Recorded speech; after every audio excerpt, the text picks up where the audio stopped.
I didn't. You know what's crazy? I didn't know about HBCUs at all when I was applying for college. You know, Really? I was in Austin, Minnesota. I'm like, all right, what's next after high school? They're like, you gotta apply for colleges. So I applied for Winona. Yeah. I got in. I didn't know you had to pay for college. To be honest with you, I was just like, got into Winona, and then I seen this bill. I'm like, what the hell is that? Right. You know, and shook. I didn't really know either. Yeah. I was like, I'm gonna take out some loans, whatever. Yeah. You know what I mean? But then, once you're in the financial aid office and you're applying, and you're like, okay, I gotta come up with the rest. Yeah, what's going on? You really had to figure it out. There's 15,000 left over. How are you gonna come up with that? Like, hey, bro, I've never seen that number in my life, right? So, hey, bro. So I thought you could just go to any college. So.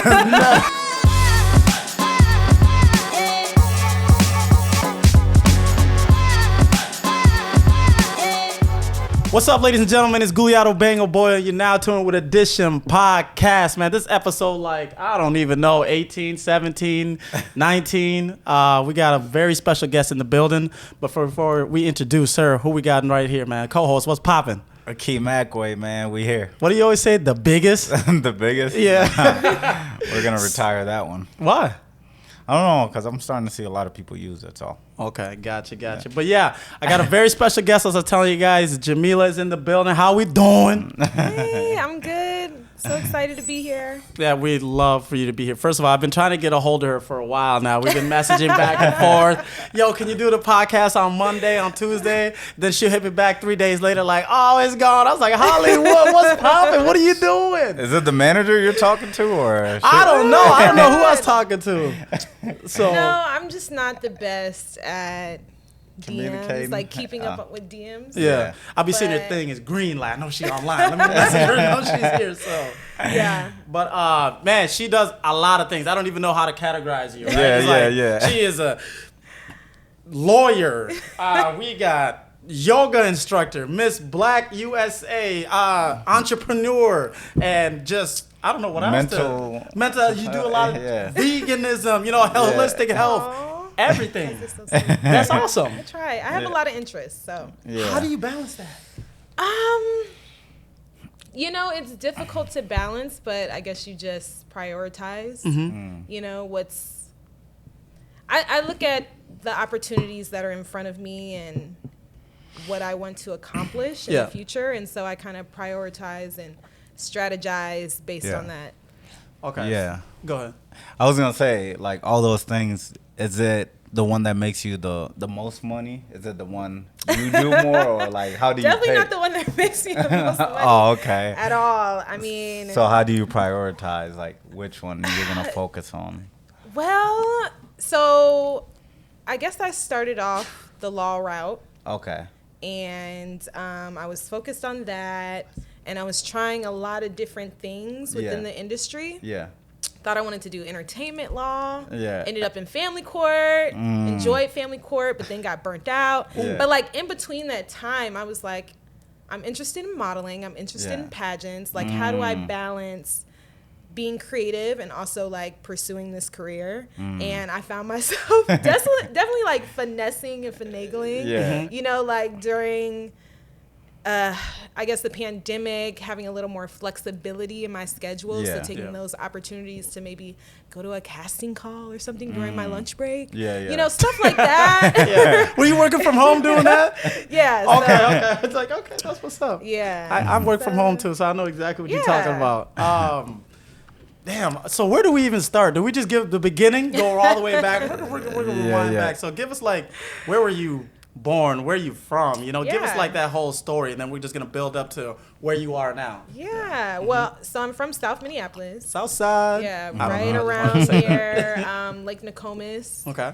And so that was pretty, I guess, diverse. Yeah. You know, like it wasn't like I was in an all-white school at any point in time, but because I was in Minnesota and because I always felt like the minority, I got really interested in historically Black colleges. So I did a historically Black college tour, visited Howard. And I was like, oh my God, I have to go to Howard. Like I knew that was the only school I applied to. Yeah. So applied to Howard, and then from there just did more education and started modeling, doing all that good stuff. Damn. But I didn't. You know what's crazy? I didn't know about HBCUs at all when I was applying for college. You know, Really? I was in Austin, Minnesota. I'm like, all right, what's next after high school? They're like, you gotta apply for colleges. So I applied for Winona. I got in. I didn't know you had to pay for college. To be honest with you, I was just like, got into Winona, and then I seen this bill, and I'm like, what the hell is that? Right. You know, and shook. I didn't really know either. Yeah. I was like, I'm gonna take out some loans, whatever. Yeah. You know what I mean? But then, once you're in the financial aid office and you're applying, and you're like, okay, I gotta come up with the rest. Yeah, what's going on? You really had to figure it out. There's 15,000 left over. How are you gonna come up with that? Like, hey, bro, I've never seen that number in my life, right? So, hey, bro. So I thought you could just go to any college. So my homeboy Isaiah, he played basketball and he went to Concordia. Yeah. And I'm like, everybody getting ready for graduation. They all did their paperwork. Yeah. And I'm like, man, what am I gonna do? Yeah. So I went and toured the college with them. Yeah. And then they was like, oh, it's a private school, so it costs a lot, you know. And then they told me I had to write like a 10-page autobiography to get in. That's how you And ran also, so I ran away from that. Wow. I'm like, hey man, I'm going to Barbie school. Yeah. I thought that was a lot of work, but like I guess in college you guys do a lot of, writing. 10 pages is really nothing, right? Yeah, I mean, I kind of had a similar situation. Like, I applied to Howard. I didn't apply for financial aid. I didn't really know what that was. Yeah. And then I got on campus, and they were like, so you owe us like $50,000 or whatever. Damn. And I remember being called into like the housing administration office, and they were like, you need to like pack your bags because you haven't paid, and we're purging. They called it the purge. Yeah. Damn. We're purging students. Yeah. And so I remember I walked into my dorm room, which is all girls freshman dorm room. Yeah. And I was like crying, and the RA behind the desk was like, "Come here, what's wrong?" And I was like, "He told me to pack my bags." What's up, ladies and gentlemen? This episode of Edition Podcast is brought to you by Raw Beauty Skin and Body Bar, a place to revitalize, refocus, and refresh. Raw Beauty Skin and Body Bar has the ultimate facials for anybody's skin condition. For more information, visit www.rawbeauty.com. Let them know who brought you in. Guglielmo Bang a Boil. Let's get it. And she was like, "It's okay. Like, we're gonna figure it out. They're not gonna kick you out. Like, he's just scaring you, but you do need to like go through the process and like make sure that you can." How get come some they stuff don't teach covered. us this stuff? I don't know. Like, Did they try to teach us at home? Was it home ec? Or was that a class in high school? Yeah, before we graduate, we should know like the process of like really like applying. Yeah. Cause don't you gotta apply for college like maybe like a couple months before? Something like that. It's Yeah. something ridiculous. I forgot. So that's Howard University is like known for a lot of like great people coming out of it. Like Kwame Ture. I don't know if you know Stokely Carmichael. Did he Stokely graduate from I think there? Diddy was Carmichael? part of it. Diddy, yeah. Well, Diddy did some years. Little there. thing, okay. Yeah. I don't So know if they're he not probably like graduated, but Yeah. a lot of dope. A people lot have of people come came out of from Howard. there. That And where is that at? Is it DC? It's in DC. Yeah. So just tell us about your because I went to what they call them PWI. PWI, yeah. Predominantly white institution. I think that. Well, Oh, I didn't even know that's what the the hell that thing? meant. Or that's the same? I think it's the same. PWI? Yeah, it's for real. It's a Yeah. thing. Oh, I didn't know it's that. just like the percentage of people is mainly white. You know, so Yeah. it's like I went to Eau Claire University, Okay. did that, and didn't know anything. I was just like, I was just networking with people and telling them like. School's actually school. Like, you gotta actually do some work. Yeah. And if it wasn't for my marketing degree, marketing comes natural to me, but all the other Yeah. stuff like accounting and stuff like that I almost failed. So what did you study? Like, I studied communications. Yeah, I started off as journalism. Yeah. And I got into like my second year, and I was like, I don't think this is for me. Like, Dang. yeah, I didn't That gotta be like tough. it. It was like I felt like I was getting people's business, gossipy kind of vibes. And then I was like, how much do reporters get paid? Like, Yeah. not a lot of money. So I was trying to figure out what I wanted to do. I had a vague interest in law at the time, but I decided to go into just like mass communications as a major. And I also joined a law fraternity my second year. So that's what kind of guided me to like taking more pre-law classes and then eventually applying for law school. Yeah. Wait, so at a all-black school, is there white people there? Or like Hispanic or like, you know what I mean? Yeah, there was couple white people sprinkled in. Oh, I think the majority of like white people that went there, they played a sport. Like they were either like on the swim team or the baseball team or something like that. They got a great scholarship or something like that. But I think for most people, going to a HBCU college is about getting like I was gonna say exposure to the culture as well, because I remember being in my history classes being like, oh, what about, the Haitian revolutionist, Jamila Toussaint or whatever. And they're like, oh, yeah, he's got like this one sentence in the book or whatever. Versus like going to a HBCU where you have an African-American studies class that goes really deep. And actually like all the classes go really deep into like just understanding like systemic racism, the institution of racism. And it's very empowering to know that any setbacks that you have in life may be due to the infrastructure that's in place. Like you weren't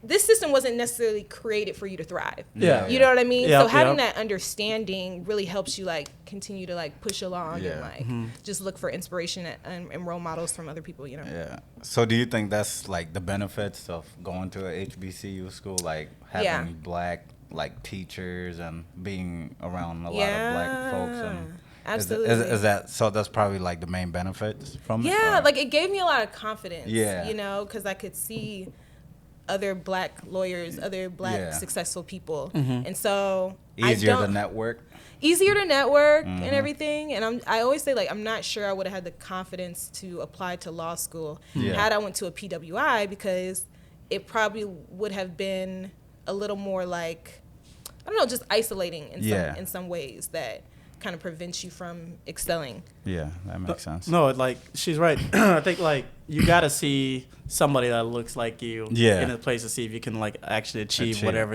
it is. So that's why like it was dope that Obama became president, because all these kids like, I can be that, right? I can do this. So it's like that's super dope. Tell us a little bit about the law school. The reason I even want to even go into that is like, I met this one individual once out, and they're talking about law. I'm like, oh yeah, I'm a pretty smart guy. Let me see that. Yeah. And she showed me a question that they like have on tests and stuff like that. I promise you, it's one of the most. There's no logic into it. It's one of the most confusing thing I've ever seen in my life. The question was something like this. I'm making this up, by the way. And I was like, the sky is blue. Is like, and then the answers would be multiple choices. Like, where were you at 6:52? And like, and something, you're like, I'm trying to make the correlation, right? Oh, and there wasn't. So and I was like, yo, shout out to anybody who wants to be a lawyer, because there's no way I'll be in there arguing 24/7. Like, where is this? So like, give me that hardship. I know it was kind of crazy. No, I think you're referring to. Are you referring to the LSAT? I don't know what it was. I don't care. I don't want to know the name of it. I'm far away.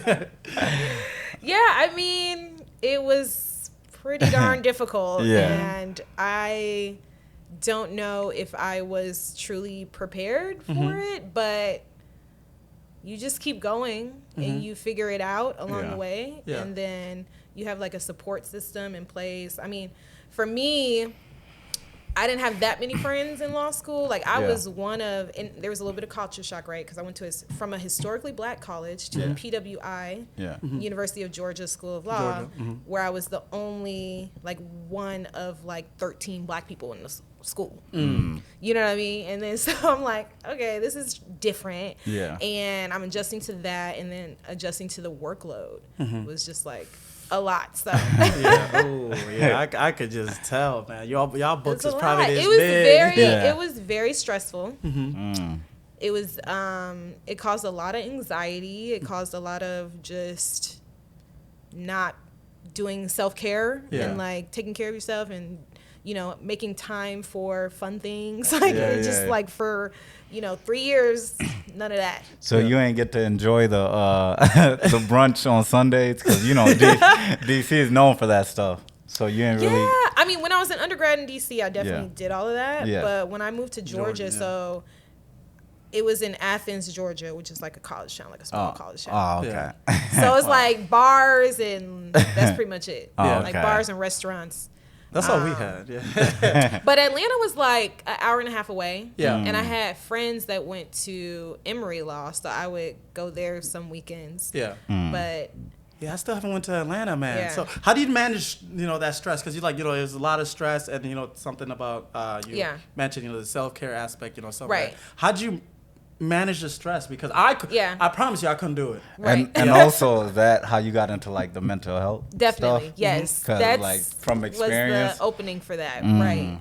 Yeah, because I was really struggling, and I was like, well, I don't know, what am I going to drop out? Yeah, I already done spent all this money, and so I was listening to like different podcasts. Yeah, kind of. Listening to different podcasts. Yeah, and a lot of people were like throwing out yoga, meditation, yoga, because this is back in like 20.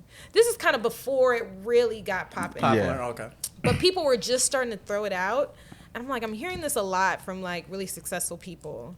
Like, let me try it out. So I tried out a YouTuber's. She did, it's called 30 Days of Yoga with Adrian. And so I committed to the 30 days, and I noticed a change in like my anxiety and just like feeling more positive, feeling like I was able to focus better. Yeah. So Yoga did all that for you? Yoga, and then once you kind of get into that lifestyle, it starts to like open up other things. Yeah. So I was noticing other health issues, and I called my sister who was living in Philly. Yeah.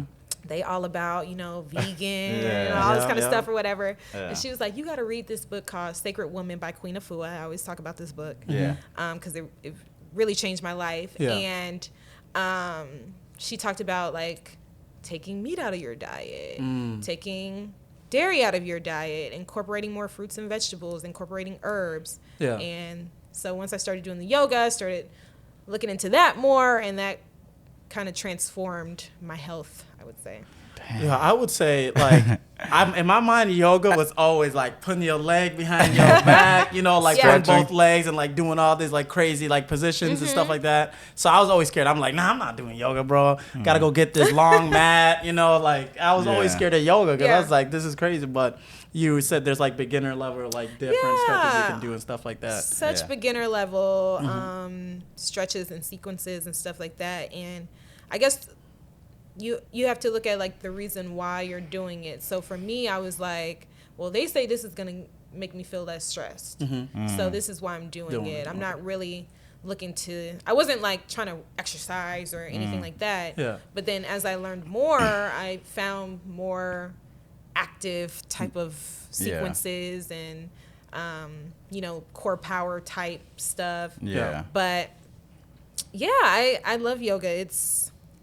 I heard all things. I heard about a new one that's getting popular now. Pilates. Is that what it's called? Pilates. I thought you were gonna say booty yoga. Have y'all heard of booty yoga? Nah, I heard what's about that? one. Okay, so Look, he got excited. No, He's like, what's that? No, I'm trying to figure out what it is. You're sick. But no, I heard about Pilates. Okay. I think that's what it's called, right? Am I saying it right? Yeah, there's Pilates. Yeah. But like, I thought you were gonna say booty, because actually, booty yoga incorporates Pilates, yoga, tribal dance. So what's the difference between that and regular yoga? Like, it's more of like a free-flowing dance. You definitely do For a men? little twerking. men ain't doing that. Hey, Men not doing it. Men, I mean, you're crazy. Nah. I would probably say it's more for the women, kind of like activating your yoni, activating your sacral chakra, and like all that kind of stuff. So you guys would love yoga. I think we just gotta do it just one time. Cause Nooney, another one because he just left to Puerto Rico. He actually wanted to ask you a bunch of things about yoga because he plays basketball professionally, right? But he had to leave like this for basketball. They just signed a little quick contract to go over there. And now I don't even know what question you wanted me to ask, but he'll see this and probably hit you up or something. But he's very big into yoga now because I guess it helps you with longevity and like the way your body is as a sports guy. So but you also talked about herbs and stuff. That's where I was deep into, I started watching. I don't know how I got into it. That's like where I fell in love. Because long story short, when I came to America in 2000, we came at like the same time, same year, but a couple months apart. Wait, what month did you come? I came in September. Oh, so you're a fob. Chill out. No, I came in March. March? Okay. Coming from where? Ethiopia. Ethiopia, Okay, yeah. okay. Yeah. So I was supposed to be, like the African. I don't know if you ever heard of like the African parents always want you to be like an engineer, Right, a doctor, right, a nurse, and right. I was Yeah. supposed to come here and be a doctor and all Yeah. this good stuff. So I don't know if that's how I fell in. I fell into herbs, Yeah. and I, falling into the deep YouTube, watching all the people. So I ran into people like like Dr. Sabi, Yeah. and then we got Layla Africa and all these everyone else that's doing it. So it's like, tell me a little bit about like what I guess interested in your. Do you take some herbs? You know what I mean? Like yeah. So definitely. I touch a little bit on that. Yeah. I mean, so there's many different ways to use herbs, yeah. right? So you can take it, you can use it to do steams. So Steam, one of yep. my favorite ways to use herbs is Yoni steams. I don't know if you've heard of that before. The name sounds familiar, but I haven't like. You're gonna have to break it down for the people. They watching. They watching you. It could shock some people. Yeah. I don't know how familiar. I think it's becoming a little more popular, but basically you'll take herbs and steam them in a pot, and then you'll sit over it. You'll sit your yoni over it and steam your yoni. It detoxifies the yoni. You know what I mean when I say yoni, right? No. I'm trying to put it together. I'm like, what's Yoni? I'm like, wait, that's your face. I'm guessing I kind of know where it's at because you're using code words. But like, yeah. Yeah, it's the womb area, the vaginal area, Okay. all of that good Yeah. stuff, your lady parts, Yeah. if Yeah, you okay. will. And so by detoxifying with the herbs, you're able to help with PMS, or even early onsets of, oh my God, why am I blinking? Menopause. Just all types of stuff that you can cure through detoxifying the yoni. Yeah. Right. And so there's that way. There's also like different teas. Teas you can make. Yeah. Yeah. Like my sister's friend is a very knowledgeable herbalist. Yeah. And she's been able to, she has a company called, I'm going to shout her out real quick. Yeah, shout her out. Ancient Healing Teas. Okay. It's been a very successful company because she has been able to cure fibroids, thyroids. She's been able to help women overcome infertility issues and cysts on their uterus. Yeah. So that's like the magic and the power of herbs. And it just shows us how we are, connected to this earth. And we can use essential properties from the earth to help heal ourselves. Yeah, that's what I always tell people. I'm like, yo, like, I don't know if you don't have to believe in God or whatever, but like, we were put here for a reason, right? And I don't think there is a problem that is occurring, whether it's medically or whatever, that we don't have the ability to solve with what He gave us. So it's like, basically, let's say like someone has cancer, because I know me from my knowledge and experience, with the like herbs and stuff, you can cure some of that stuff. Yeah. Whether people like to hear it or not, some people get mad. This at guy me. yelled at me I injured myself playing basketball, my knee, Yeah. and then I was like, "Yeah, I'm gonna go to the doctors." He's like, "No, I can To heal fix you, bro." naturally. Yeah. Yeah. And then we started taking these pills from is it like Dr. Sebi family or something? Yeah. And then my knee was starting to feel a little better. That's I amazing. didn't need Yeah. to I go love to the. that. I'll just tell them to stop. Like, why are you wasting your money? Hey, at but look that? though, I think it's a big thing going on. People on Instagram are fake herbalists. Yeah, you And gotta then, watch like, where you You get your have source to. from, bro. They're, they're like trying to Absolutely. send me like sea moss and stuff like Fake sea that. moss? Yeah, you gotta watch It's out like, for why, that, bro. Why are you selling fake sea moss? I don't get it. I don't think most people know what the hell they're talking about too, because like there is farm raised sea moss which don't get the same properties you get for the ones that grow naturally, like in the Right, ocean, right? right. So it's like they just don't know. And sometimes they might not be doing it to hurt you, They're just trying to make a quick buck. They heard this thing is good, but they really don't know like everything into it. So yeah, that's a good one. We can go into, I guess, now pageantry and modeling, right? Which me personally, I just group everything together all the time, and I'm one of those people. Some people hate me for that, because I'm like, no, that's the same thing, right? Yeah. Tell us a little bit the difference between the two, and which one you do, and tell us a little bit about your journey, and I know you are MS.Black USA, but you also held the title once prior to that, MS.Black Minnesota, right? So give us the whole whole spiel. shebang. Yeah, Yeah, give it to yeah. us. Yep.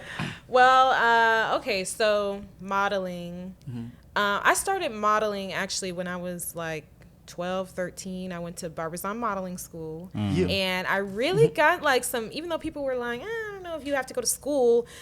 For like a young girl who didn't really have those skills, it was very helpful to learn how to apply my own makeup and do all that good stuff. So what's the skill in being a model? There's walking, there's posing, there's people skills. Like there's a lot that goes into it. They like, ask questions and stuff. I heard, right? They'll ask you like difficult questions. Absolutely. Like personality, professionalism has a lot to do with your success, being able to like navigate the industry. Yeah. Dang, I thought you just had to be pretty. I mean, don't get me wrong, that's a huge part of it. Yeah. But once you have to still be able to give looks, change your face, you know.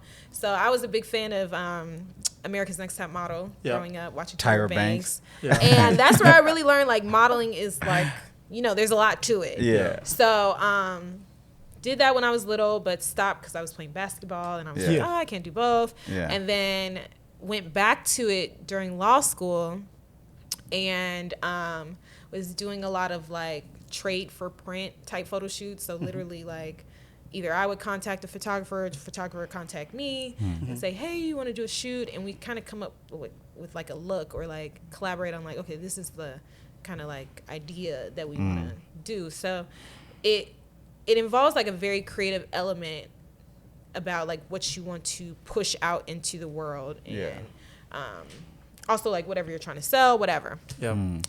Pageantry, on the other hand, I would say is more about it's about self-development. It's about being a great role model to young girls.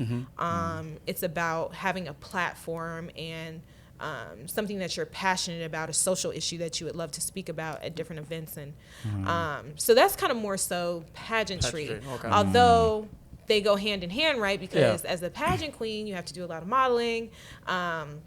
As a model, you have to also be a spokesperson, like someone in a pageant. So they kind of overlap in some ways. Yeah.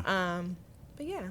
Dang. So winning like Miss Minnesota and Miss USA is that like equivalent to like winning a Grammy? Like you got that like next to your name on your resume? Yeah. Is that how it works?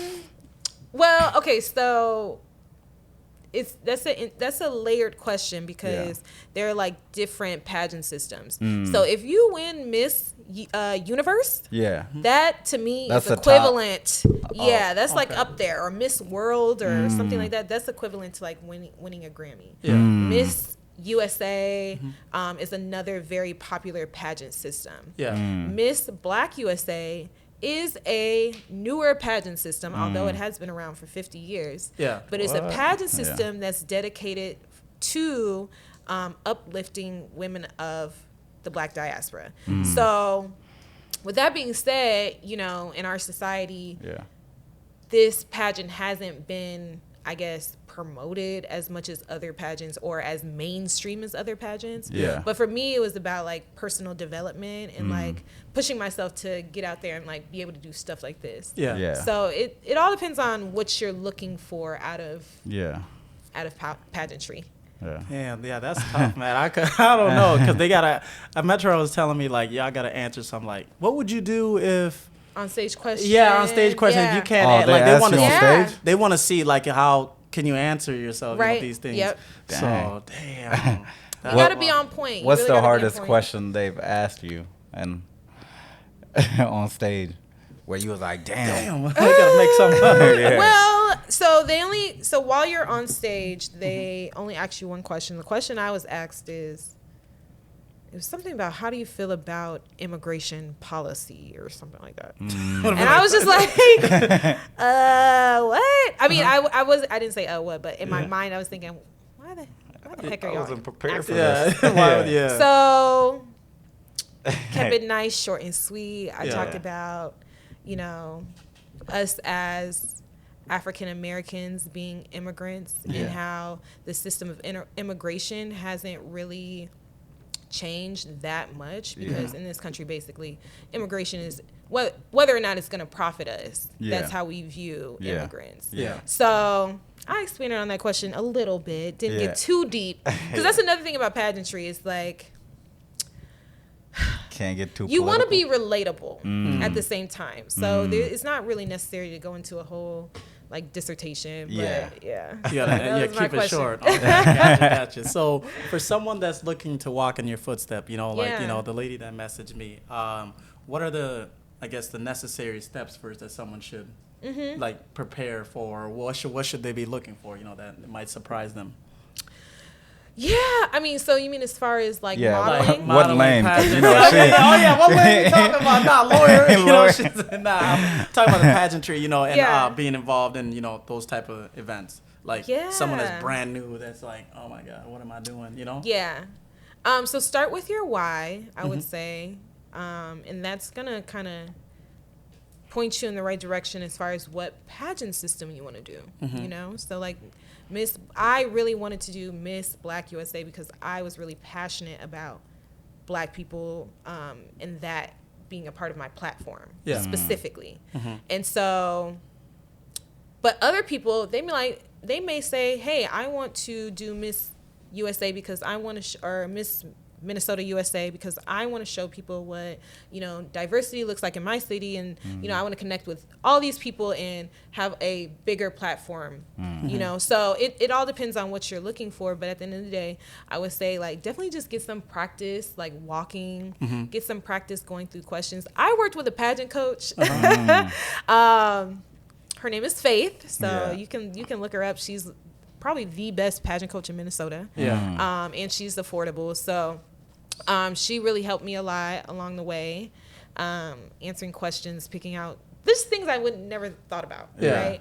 So get some help, I would say, but yeah, just be confident. Like that's one of the main things. I've been judging quite a few pageants lately, and one of the main things up there, along with, you know, obviously being beautiful, is having confidence. So like those are the top two things that they look for. So can you fake confident? I think so. Some people can. I think you can fake it till you make it. I do. I don't like that though. You know? I like, hey, keep it how it is. Get up man. there, act like you tough and this and that, and then behind closed doors you breaking down. You break down right after you get out of the stage. You start crying. I think that's perfectly okay. You know, like that does. I guess that doesn't mean you're not. Make it. Yeah. Okay, so man, what else? I was reading an article, you know, like, you know, because I like to know a little bit about the individual, you know, just to see, to find relatable areas, right? You had a trip that you went to Ghana, right? Yes. Yeah, tell me about that trip. And I know you I heard you like to travel too, so go ahead, give it, break it down. So I loved my trip to Ghana. It was amazing. So actually one of my great friends, about to shout out another company, she and her husband, who's Ghanaian, who she met while she was studying abroad in law school, started a company called Certified Africa. And basically the idea is that they bring people, you know, young professionals from over here to Ghana, give them the full tour. I went during Year of the Return 2019, and we did like Afrochella, Afro Nation. It was amazing. I didn't want to leave. Like, it was so good. I essentially decided to start my waist beat business while I was out there because I was just so inspired by, you know, like the marketplace and the fact that everybody was just like, hey, I'm gonna get out here and sell my stuff. I'm gonna sell my craft, what I'm working on. And they weren't afraid to like be their own store, their own boss, whatever. So yeah, it was like a life-changing trip for me. Damn, that's dope. I wish because I remember, I forgot who it was. Somebody was there too at Afrochella too. And it just looked, I was like, yo, I want to go. Who was the main headline performer? I think it's Burna Boy, Wizkid. I'm trying to think of who I like actually remember. I don't really remember those many, like that many artists that performed because it was just so much going on. So why did you pick Ghana? Because me and Danette, we were talking about it today. A lot of African American, when they decide to go back to Africa, it's always like Ghana or Nigeria. Why not Ethiopia or like Sudan or something like that? I mean, so you said your friend's husband was Ghanaian though? That was a huge part of it. Like she was like, you'll love it here in Ghana. I mean, but she made the point also like, this is a good place for like first time starters. travelers. Yeah. And I think that's because, I mean, y'all know there's a lot that can go down. Yeah. A lot that can go down, and you know, some of the things you just have never seen before. It's just totally different than the way things work here. So, I mean, she was very much like, she kind of babied us a little bit. 'Cause she made sure we always had someone with us, that we were never like walking by ourselves or anything like that. Yep. Yeah. But I do want to go to Ethiopia. Yeah. And I do want to kind of start going like different places. Have you done your ancestry? I have, yes. So what are you? So we are originally, we're West African, like Togo, Benin area. Oh, okay. Yeah. But we're also Haitian. Yeah. So my grandfather is directly related to a Haitian king. Okay. You got out recently. Is that why I think your last name Toussaint? I think that's French, right? A little bit. Yep. Okay. Togo is colonized by the French.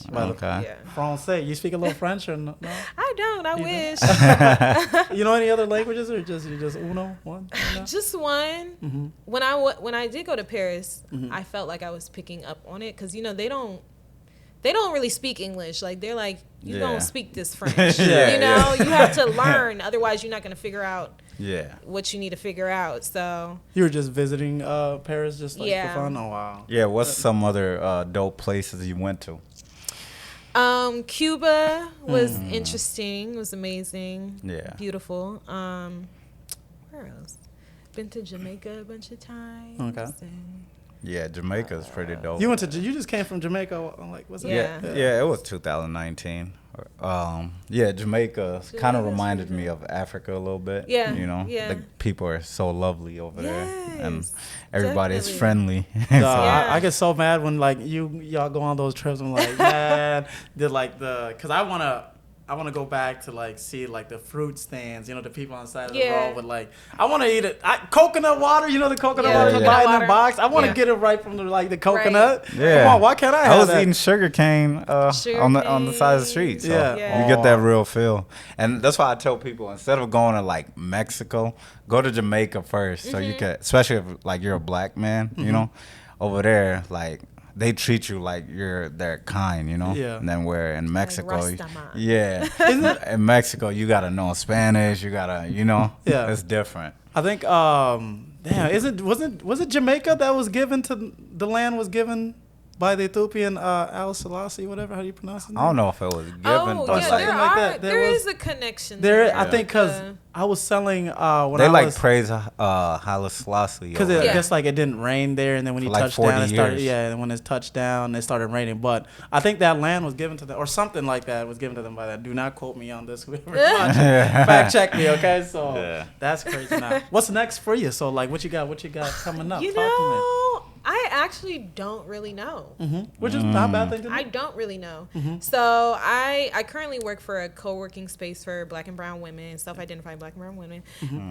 But we're about to take a sabbatical. It's called Render Free. In South Minneapolis. It's an amazing space. Sabbatical, please. But we're taking a sabbatical. What is that? So basically, a sabbatical is where you take a resting period during your career that allows you to travel or just rest. And you come back a month or two later refreshed, and you go about your work life. So someone in the corporate world like him can do it? Oh, absolutely. I'll get fired. I'm going for 2 weeks. That's where it's very popular. Wow. Yeah. Wait, they let y'all take off a month? So usually it's something that you would do as like a higher up person, like as a, you know what I mean? Like maybe you'll retire, or maybe you'll take a sabbatical and then decide if you want to retire or something, you know, like.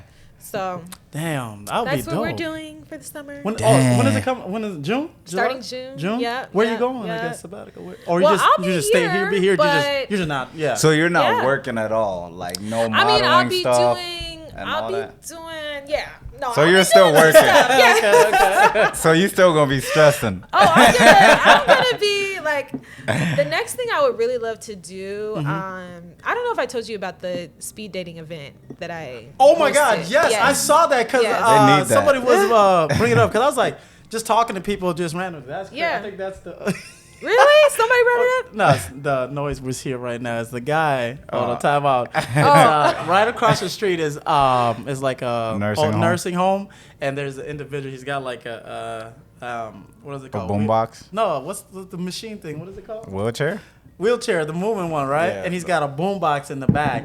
So the first time I ever heard this guy was playing, it was like 5 a.m. I had my window open. I like to sleep with my window open to get like, I like to sleep with the cold. Yeah. And all I hear at 5 a.m, just music blasting. Oh my God. I'm like, whose car is this, man? So I get out to look, and I see this, the boombox lights up. It's like all these colors. I'm like, so I put on my glasses. I'm like, what the hell is going on out there? Funny. And this man right here is just like, he just rides around the block in his scooter and just bumping music. And you just saw him earlier, Matt, looking at your car the whole time. That's crazy. That's what stopped it. I don't know what the heck I was talking about, but he just said, sabbatical. And then what else did I touch on? What were we talking saying? about sabbatical. We were saying summertime. Oh, he was asking me what I'm going to be doing. Yeah. So I'll be doing, I want to do the speed dating event again. So that's what we were talking about. I hosted Black History game night and speed dating. And it went really well. Yeah. And people were like, oh, so you should do another one, blah, blah, blah. So I want to do another one. Yeah. When was the last one you did? It was in February.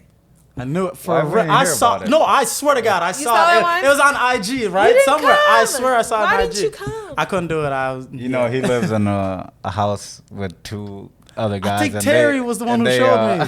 There's no women coming through here, so they really need that speed dating. Whoa. Yes. So you got 3 clients right now. Perfect. Yes, we need more men. That's cool. Yeah. So Terry, I'm on it. I was gonna say, is there like successful love stories from your speed dating? Like people end up getting married afterwards or stuff like that? I don't want to speak too soon, but you don't gotta say I participated in the speed dating. Oh, okay. It worked out well for me. Let's just say that. That's nice. Okay, that's what's up. I think stuff like that is needed in the Minneapolis community. Definitely. Like Yeah, we don't got nothing like that. Can't keep going to brunch on Sunday at a breakfast bar. Yeah, you gotta switch it up. Switch it up sometimes. I keep getting robbed when I go out, man. Damn. I go out with money. It's like, what the hell? So. Okay, that's what's next. One last thing I want to touch. I think I don't know if you're still doing trap yoga. Yeah, what's trap up? yoga, what is that? Trap yoga and chill skills. So trap yoga and chill skills is a program, a curriculum that me and my sister created to teach young girls mental health coping skills, but also tie in yoga and trap music, which makes it more accessible for them, but just to help them build confidence, learn self-care rituals, I like to call them. And just have like a connection to themselves, their body, how they're eating, how they're feeling.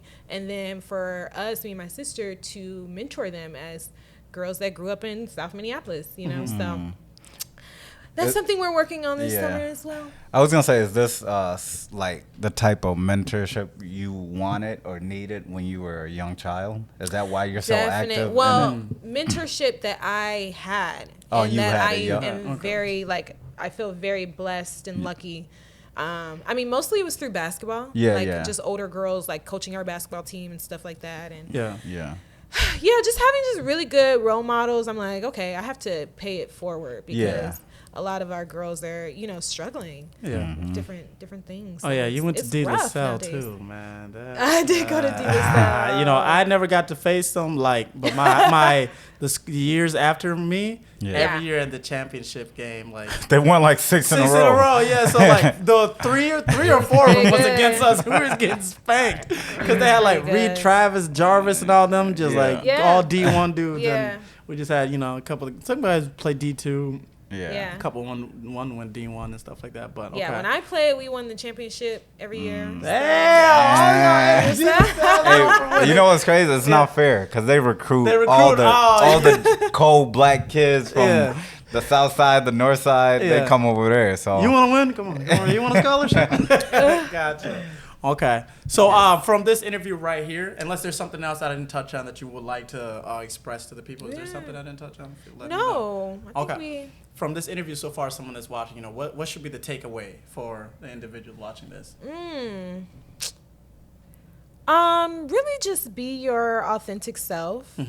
Just because you start on one path doesn't mean you have to keep going down that path if it's not making you happy. Like, you have the freedom to choose what you want to do in this life. And if you're not passionate about it, if you don't have a strong why, then do something that you are passionate about. Yeah. And that's just what I've been trying to do. It's not like this pretty roadmap, but I think it's gonna be a very beautiful journey and story to tell my kids one day. So the journey is always the best part. I think, because if you just go straight up, it's like exactly. You need that, and then you can always share your story with the next individual, so whatever they're trying to follow your footsteps, they can kind of have like a cheat code, Absolutely. So what's the new word we learned today?